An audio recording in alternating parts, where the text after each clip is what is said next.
मेरे प्यारे विद्यार्थियों, कैसे हो आप सभी। एक बार फिर से आपका स्वागत है आपके अपने YouTube चैनल आर्ट्स संग्रह रवि के एक बेहतरीन क्लास में।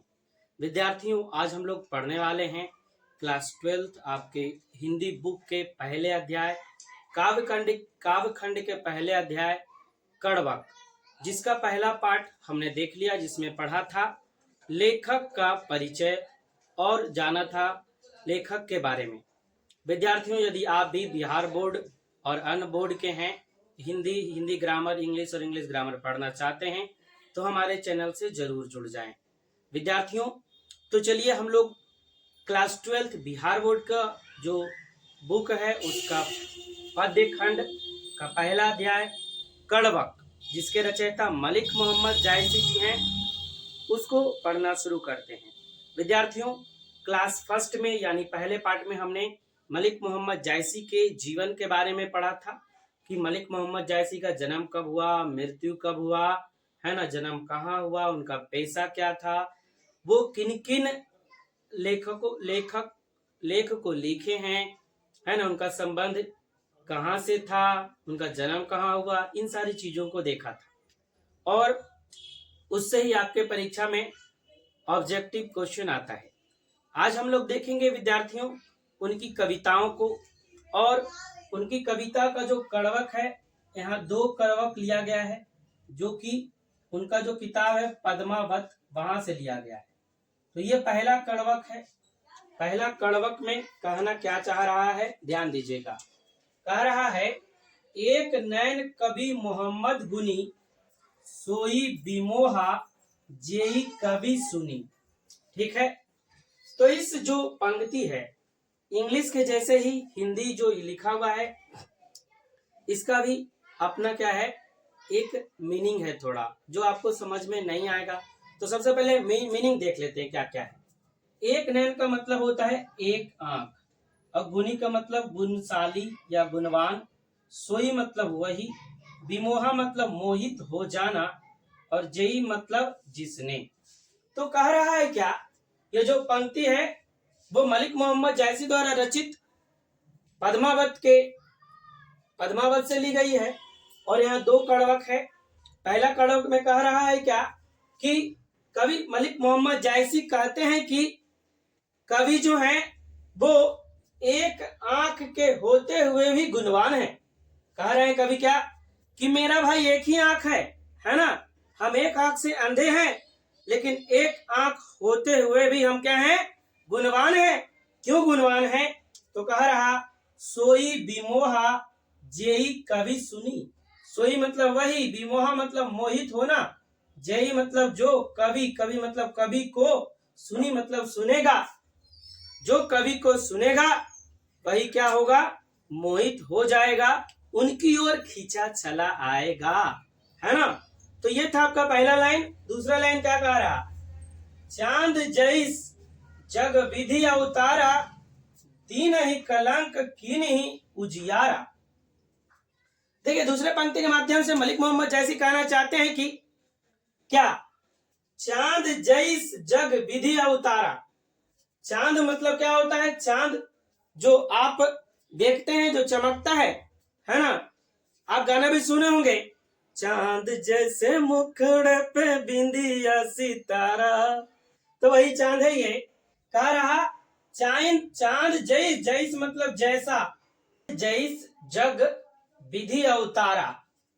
कहने का मतलब यहाँ है, कवि मलिक मोहम्मद जायसी कह रहे हैं कि चांद के जैसा इस दुनिया में भगवान ने उन्हें उतारा है, यानी चांद के जैसा इस दुनिया में भगवान ने उन्हें जन्म दिया है। अवतारा मतलब जन्म देना। दीन कलंक की नहीं उजियारा। दीन मतलब दिया, कलंक मतलब दाग, की नहीं मतलब किया, उजियारा। मलिक मोहम्मद जायसी यहाँ बताना चाहते हैं कि जिस तरह चंद्रमा में दाग होते हुए भी यह जो चंद्रमा है वह प्रकाश देता है, चमकता है, दुनिया को उजियारा करता है, दुनिया को रोशनी देता है, दुनिया को अपने प्रकाश से जगमगा देता है, उसी तरीके से हम हैं, और उसी तरीके से मुझे भी भगवान ने इस धरती पे जन्म दिया है कि मेरा एक आंख ना होते हुए भी हम गुणवान नहीं है, रूपवान नहीं है, है ना। बिना रूपवान बिना गुणवान होते हुए भी हम क्या कर रहे हैं, अपने गुण से इस दुनिया को प्रकाशित कर रहे हैं, अपने गुण से इस दुनिया में उजाला फैलाने का काम कर रहे हैं। तो दूसरा पंक्ति का ये लाइन हुआ, ये अर्थ हुआ।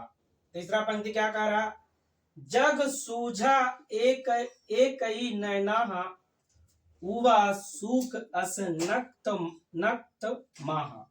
अब समझिएगा इस पंक्ति का जो अर्थ है वो क्या है। इस पंक्ति का अर्थ समझने से पहले सबसे पहले इसमें जो जो भी वर्ड है उसको देख लेते हैं।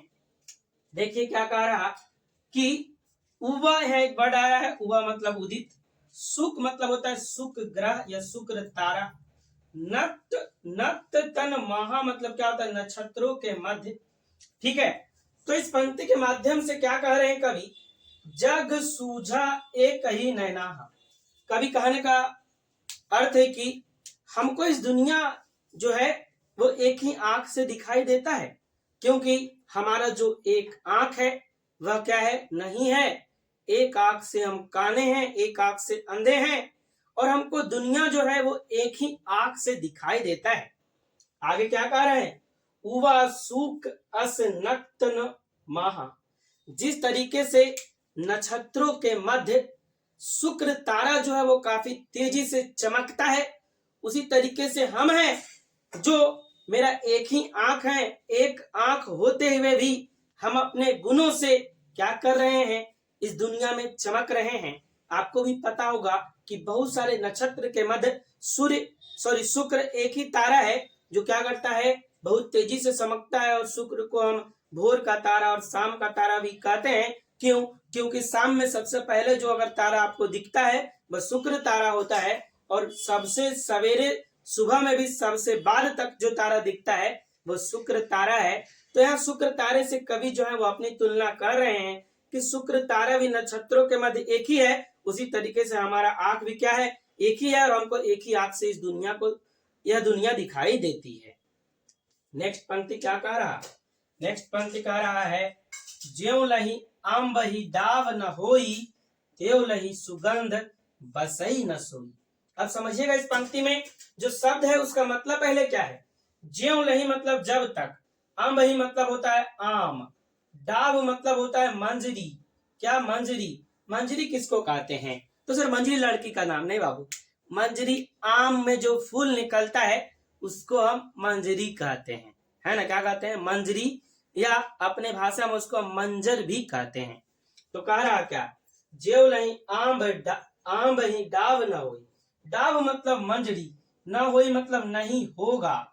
आगे क्या कह रहा, त्यों लही सुगंध बसई न सोई, तब तक, सुगंध मतलब गंध, है ना, धमक, बसई मतलब होगा, ना सोई मतलब नहीं होगा, है ना।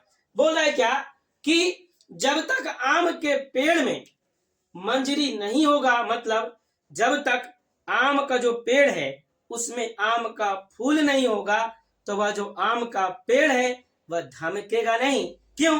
क्योंकि आम का फूल ही नहीं होगा तो आम कहां से आएगा, और जब आम ही नहीं आएगा तब वो जो बगीचा है, बगिया है, वो कैसे धमकेगा, उसमें सुगंध कहां से होगा, है ना। इस पंक्ति के माध्यम से कवि यही कहना चाह रहे हैं, ज्यों लही आम ही डाव न होई, त्यों लही सुगंध बसई न सोई।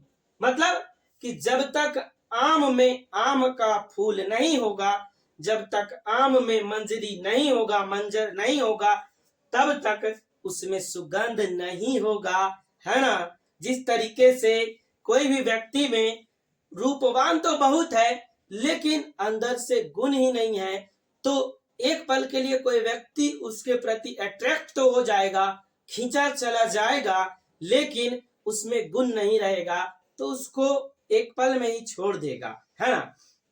उसी तरीके से आप भी उस आम के पेड़ के पास नहीं जाना चाहेंगे जिसमें आम नहीं रहेगा। एक पल के लिए आप जाके देखेंगे आम का पेड़ है, हाँ आम के पेड़ में आम लगा है, नहीं है, छोड़ो, आम खाने मिलेगा नहीं, है ना। तो उसी तरीके से नेक्स्ट देखिए क्या कह रहा, कि नहीं समुद्र पानी जो खारा, तो अति भयउ असूझ अपारा। अब समझिए क्या कह रहा है कि नहीं मतलब कर दिए समुद्र का पानी, मतलब समुद्र पानी मतलब समुद्र का पानी, जो मतलब जैसे खारा मतलब खारा करना। आपको भी पता है कि समुद्र का जो पानी है वो क्या होता है, खारा होता है। आगे कह रहा तो अति भयउ, भयउ मतलब होना, असूझ, असूझ मतलब नहीं समझने वाला, अपारा मतलब बहुत गहरा, है ना। अपारा मतलब बहुत गहरा। आप नहीं कहते अपार है, अनंत है ना। अपार मतलब क्या, जिसको पार नहीं किया जा सकता। वही यहाँ कह रहे हैं कि नहीं समुद्र पानी जो खारा। अब कभी कहना चाहते हैं कि समुद्र का जो पानी है उसको खारा कर दिया है। क्या कर दिया, खारा कर दिया है। तभी तो तवती भयउ असूझ अपारा, तभी तो समुद्र का पानी जो है वो किसी को समुद्र समझ में नहीं आता है। और समुद्र इतना गहरा तभी तो है क्योंकि समुद्र में सारी नदियां आके मिलती है और उसका पानी खारा है। ना उसमें कोई कीड़ा लगता है, ना कोई मकोड़ा लगता है ना, उसमें कोई कीट पतंग कुछ नहीं लगता है। और उसका जो गहराई है समुद्र का वो भी अपार है, असूझ है, किसी को मालूम नहीं है। रहस्यमयी एक तरह से समुद्र है ना। तो यही बताना चाह रहे कभी कि जो गुणी व्यक्ति होता है वो भी रहस्यमयी होता है, उसको जान नहीं पाता लोग, है ना। तो कह रहा है क्या कि नहीं समुद्र पानी जो खारा, मतलब समुद्र के पानी को तो खारा कर दिए। तो अति भयउ असूझ अपारा, इसलिए वह जो है बहुत असूझ है ना। उसको समझना सबके बस की बात नहीं है। आगे जो पंक्ति है वो देखिए क्या कह रहा है। कह रहा यहाँ तक तो है ना बताए हैं हर एक चीज के बारे में कि आम का जो पेड़ है वो कैसे महकेगा, तो जब तक उसमें क्या होगा, मंजरी नहीं होगा। समुद्र का जो पानी है खारा है, इसलिए क्या है, बहुत ही असूझ है, मतलब जल्दी समझ में नहीं आता है। आगे कह रहे हैं ज्यों सुमेरु त्रिशूल विनाशा, भ कंचन गिरी लाग आकाशा, है ना। कह रहा कि ज्यों सुमेरु, सुमेरु एक पर्वत था, है ना। सुमेरु क्या था, एक पर्वत था, है ना। उसको अपने आप पे बड़ा घमंड था, है ना। कि जब समुद्र, ऐसा कहा जाता है कि जब समुद्र मंथन हो रहा था तो उस पर्वत को बोला देवता और दानव लोग कि चलो भाई तुम्हारा उपयोग करेंगे समुद्र के मंथन में, है ना। तो बोला हट हम नहीं जाएंगे। तो उसको त्रिशूल से विनाश कर दिया गया, है ना। अब त्रिशूल से विनाश कर दिया गया, यहाँ देखिए क्या कह रहा है, जे सुमेरु, सुमेरु जो है पर्वत है, कह रहा ज्यों सुमेरु त्रिशूल विनाशा, कि ज्यों ही सुमेरु को त्रिशूल से विनाश किया गया, भ कंचन गिरी लाग आकाशा, तभी वह जो है वो कंचन गिरी बन पाया, सोने का पर्वत बन पाया। तो यहाँ कहने का मतलब क्या है कि कोई भी व्यक्ति तभी निखरता है जब उस पर चोट पड़ता है, जब वो तपता है ना। उससे रिलेटेड एक पंक्ति और कभी कहना चाह रहे हैं, क्या देखिए, कह रहा ज्यों लही धरी कलंक न पारा, कांच होई ना ही कंचन कारा। अब यहाँ पर क्या क्या कहना चाह रहे हैं कवि, पहले ये जो पंक्ति है इसमें जो शब्द आया है उसके अर्थ को समझते हैं। कह रहा ज्यों नहीं मतलब जब तक, धरी मतलब होता है सोना को गलाने का पात्र, कलंक मतलब क्या होता है, कोयला, है ना। क्या होता है, कोयला, यहाँ कलंक मतलब कोयला। ना पारा, कांच, कांच मतलब क्या है, कच्चा, कच्चा धातु, कांच मतलब कच्चा धातु। कंचन कारा, कंचन मतलब यहाँ सोना है ना, या जो बहुमूल्य धातु है वो। तो कह रहा क्या कि ज्यों लही धारी कलंक न पारा, जब तक सोने को सोने के पात्र में रख कर कोयले पे तपाया नहीं जाएगा, तो जो कच्चा सोना है, जो कच्चा धातु है, वो कभी कंचन, वो कभी गड़ा धातु, कभी कंचन, कभी सोना नहीं बन पाएगा, है ना। ऐसा कहा भी जाता है कि सोने के जैसा चमकने के लिए सोने के जैसा तपना पड़ता है, पिटना पड़ता है, तभी जाकर के कोई व्यक्ति सोने के जैसा क्या होता है, चमकता है। और एक कहावत और है कि सूरज के जैसा बनने के लिए सूर्य की तरह जलना और तपना पड़ता है, तभी जाके कोई व्यक्ति जो है वो क्या होता है, वो व्यक्ति बन पाता है, वह व्यक्ति चमक पाता है सूर्य के जैसा, है ना। सूर्य सभी नहीं बन सकता। तो कभी यहाँ यही कहना चाह रहे हैं कि ज्यों ही, जब ही कच्चा जो वस्तु है ना, कच्चा धातु है, कच्चा सोना है उसको जब तक हम कोयले पे नहीं रखेंगे तब तक वो जो कोयला जो सोना है जो कच्चा धातु है वो शुद्ध सोना और चमकने वाला सोना नहीं बन सकता है। आपको भी पता है सोना जो है वो मिट्टी से ही मिलता है ना। आगे देखिए क्या कह रहा, आगे जो इस कड़वक का इस कविता का जो लास्ट पंक्ति है वो क्या कह रहा, एक नैन जस दर्पण औ ते ही निर्मल भाव, सब रूपवंत गही मुख जे जो वही कई चाव। अब समझिएगा यहाँ क्या कह रहा, इसमें जो जो पंक्ति है उसको समझने का प्रयास करते हैं। एक नैन मतलब एक आंख है ना, जस मतलब जैसा, दर्पण मतलब शीशा, औ मतलब तव या वैसा, ते ही मतलब वैसा ही, निर्मल मतलब शुद्ध है ना, स्वच्छंद स्वच्छ, भाव मतलब भाव, सब रूपवंत गही मुख्य जो वही कई चाव। अब देखिए कवि पहले कड़वक के लास्ट पंक्ति में क्या कहना चाह रहे हैं, कवि कहना चाह रहे हैं कि हम एक नैन मेरा जो है वो दर्पण के जैसा है, शीशा के जैसा है। क्यों? क्योंकि आप शीशे में खुद को जैसा देखिएगा आपको शीशा वैसा ही दिखाएगा। मतलब शीशा जो है उसका जो विचार है एकदम स्वच्छ साफ शुद्ध होता है कि आप अपने आप को जरा अच्छा से बन सवर के सज के शीशा के सामने जाइएगा तो शीशा आपको वैसा ही दिखाएगा जैसा आप होते हैं। यदि आप गाल में मिट्टी ये सब लगा के जाइए तो शीशा आपको वैसा ही दिखाएगा। तभी कवि कह रहे हैं कि हमारा एक ही आंख है, कह रहे हैं क्या, एक नैन जस दर्पण, हमारा जो एक आंख है वह दर्पण के जैसा है कि जिस तरीके के लोग होते हैं जैसा हम लोगों को देखते हैं वैसा ही बोलते हैं, और उसी तरीके का हमारा भाव भी स्वभाव भी क्या है, निर्मल है। क्योंकि जो व्यक्ति जैसा हम एक आंख से जैसा देखते हैं वैसा ही बोलते हैं। आगे क्या कह रहे हैं इस पंक्ति के माध्यम से, सब रूपवंत गही मुख जो वही कई चाव। यदि कोई भी रूपवंत व्यक्ति मेरे पास आता है ना, अब देखिए जो वही मतलब जो ही, कई मतलब करना, और चाव मतलब होता है मतलब क्या, इच्छा नहीं बोलते हैं। आपको खाने का चाव नहीं है, चाव मतलब क्या होता है सर, चाव मतलब माऊ नहीं बाबू, चाव मतलब इच्छा नहीं बोलते हैं, है ना।